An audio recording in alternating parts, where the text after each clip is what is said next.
ಬೀದಿ ನಾಯಿ ಹೋಲಿಕೆ ಡಿಕೆ ಬಣ ಕೆಂಡಾಮಂಡಲವಾಗಿದೆ. ಮಹದೇವಪ್ಪ ಮೇಲೆ ಮುಗಿಬಿದ್ದ ಡಿಸಿಎಂ ಡಿಕೆ ಶಿವಕುಮಾರ್ ಅವರ ಬಣದವರು ಬೀದಿ ನಾಯಿ ಹೋಲಿಕೆಯನ್ನ ಮಾಡಲಾಗಿತ್ತು. ಎಚ್ಸಿ ಮಹದೇವಪ್ಪ ಅವರು ಹೋಲಿಕೆಯನ್ನ ಮಾಡಿದ್ರು. ಸದ್ಯಕ್ಕೆ ಡಿಕೆ ಬಣ ಕೆಂಡಾಮಂಡಲವಾಗಿದೆ. ಮಹದೇವಪ್ಪ ಮೇಲೆ ಮುಗಿಬಿದ್ದ ಡಿಸಿಎಂ ಡಿಕೆ ಶಿವಕುಮಾರ್ ಅವರ ಬಣ ಬಾಲವೇ ನಾಯಿ ಅಲುಗಾಡಿಸಿದ್ರೆ ಹೇಗೆ ಅಂತ ಸಚಿವರು ಹೇಳಿದ್ರು. ನಾಯಿಗಳನ್ನ ಯಾರಿಗೆ ಹೋಲಿಸಿದ್ದಾರೆ ಗೊತ್ತಿಲ್ಲ. ಕಾಂಗ್ರೆಸ್ಸಿಗರು ನಿಯತ್ತಿನ ನಾಯಿಗಳು ಅಂತ ಡಿಕೆ ಸುರೇಶ್ ಅವರು ಹೇಳಿದ್ದಾರೆ. ನಾಯಿಗಳು ಯಜಮಾನನ ಋಣ ತೀರಿಸುತ್ತೆ, ಬೇರೆ ಏನು ಮಾಡಲ್ಲ, ಅದರ ಸ್ವಭಾವವೇ ಹಾಗೆ. ಬೀದಿ ನಾಯಿಯನ್ನ ಮನೆಯಲ್ಲೂ ಕೂಡ ಸಾಕ್ತಾರೆ.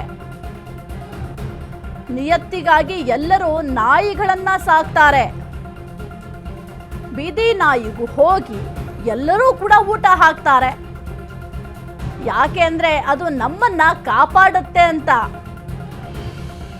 ಬೆಂಗಳೂರಿನಲ್ಲಿ ಮಾಜಿ ಸಂಸದ ಡಿಕೆ ಸುರೇಶ್ ಅವರು ಈ ಒಂದು ಹೇಳಿಕೆಯನ್ನ ಕೊಟ್ಟಿದ್ದಾರೆ.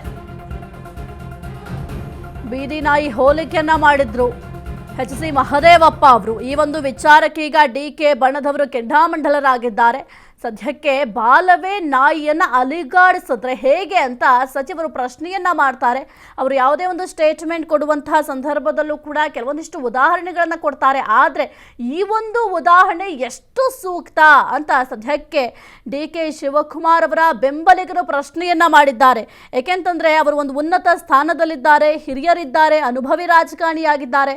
ಅವರು ಈ ರೀತಿಯಾಗಿ ನಾಯಿಗಳಿಗೆ ಹೋಲಿಕೆ ಮಾಡ್ತಾರೆ ಅಂತಂದ್ರೆ ಎಷ್ಟು ಸೂಕ್ತ ಎಂಬ ಪ್ರಶ್ನೆ ಈಗ ರಾಜಕೀಯ ಪಡಸಾಲೆಯಲ್ಲೂ ಕೂಡ ಚರ್ಚೆಯಾಗ್ತಾ ಇದೆ. ಎಸ್ ಕುರಿತು ಹೆಚ್ಚಿನ ಮಾಹಿತಿ ನೀಡ್ತಾರೆ ನಮ್ಮ ಪ್ರತಿನಿಧಿ ದೀಪಾ. ಸದ್ಯಕ್ಕೆ ಎಚ್ಸಿ ಮಹದೇವಪ್ಪ ಅವರು ನೀಡಿದಂತಹ ಒಂದು ಸ್ಟೇಟ್ಮೆಂಟ್ ಬಹಳ ಸಂಚಲನವನ್ನು ಸೃಷ್ಟಿ ಮಾಡಿದೆ. ಈ ಒಂದು ವಿಚಾರಕ್ಕೆ ಈಗ ಡಿಕೆ ಶಿವಕುಮಾರ್ ಅವರ ಆಪ್ತ ವಲಯದಲ್ಲಿ ಗುರುತಿಸಿಕೊಂಡಿರುವಂತಹ ನಾಯಕರು ಕೆಂಡಾಮಂಡಲರಾಗಿದ್ದಾರೆ. ಏನೆಲ್ಲ ಅಪ್ಡೇಟ್ ಇದೆ ಒಂದು ವಿಚಾರಕ್ಕೆ ಸಂಬಂಧಪಟ್ಟಂತೆ ದೀಪಾ? ಸಾಹಿತ್ಯ ನಿನ್ನೆ ಏನು ಮಹದೇವಪ್ಪನವರು ಮಾತನಾಡುವಂತಹ ವೇಳೆಯಲ್ಲಿ ಬೀದಿ ನಾಯಿಗಳನ್ನ ಹಿಡಿದು ಹಾಕಿ, ಅಂದ್ರೆ ಅದರಿಂದ ಕಡಿತ ಉಂಟಾದ್ರೆ ಸಮಸ್ಯೆಗಳಾಗುತ್ತೆ ಅನ್ನುವಂತಹದನ್ನ ಸುಪ್ರೀಂ ಕೋರ್ಟ್ ಸೂಚನೆ ನೀಡಿದೆ ಅನ್ನುವಂತಹ ಮಾತುಗಳನ್ನ ಹೇಳಿದ್ರು. ಅದಾದ ಬಳಿಕ ಅವರು ಸ್ಪಷ್ಟನೆಯೊಂದನ್ನ ನೀಡಿದ್ದು ಇಂತಹ ವಿಚಾರಗಳನ್ನ ಸುದ್ದಿ ಮಾಡಿ ಅನ್ನುವಂತಹದನ್ನು ಹೇಳಿದ್ರು.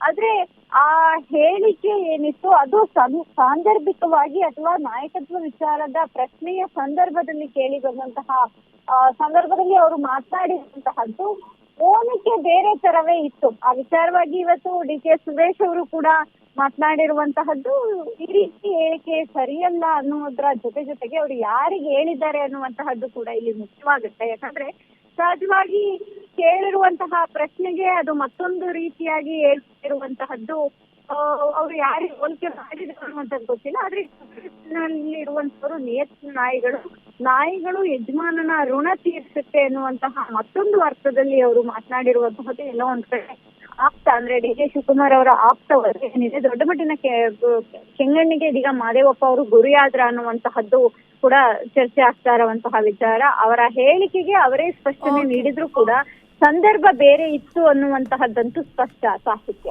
ಓಕೆ, ಥ್ಯಾಂಕ್ ಯು ದೀಪಾ ನಿಮ್ಮೆಲ್ಲ ಮಾಹಿತಿಗಾಗಿ.